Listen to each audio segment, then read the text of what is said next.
तर आज नाही ते चिवचे पप्पा फॅनचं काय काम करत होतं, रिपेरिंग करत होते, कारण गावाला एवढी गरमा करते तर काय बोलूच नका. आणि आमचा बाबू बघा मस्त चाय प्यायला बसला होता.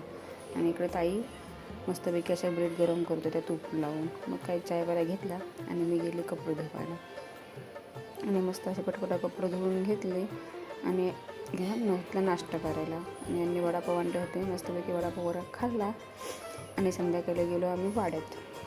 बघा इथं मस्त वाड्यात गेलो गुरांना पाणी घेऊन.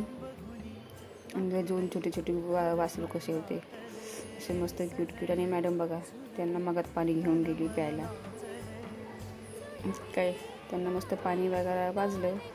आणि तुझे बाबा बघा, मी म्हटले बाबा मी नाही मध्ये जात, उगाच कोण मारला तर कुठं जाशील बघायला. मॅडमला काय भीतच नव्हती वाटत, नुसते पुढं करायची.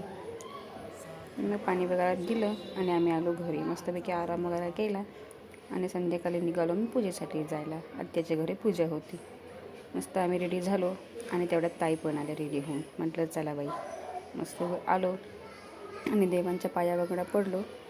आणि मॅडमला तर खूप हाऊस पाया पडायची. चला तर म्हणजे जेवून बाय, भेटूया नेक्स्ट बॉक्समध्ये.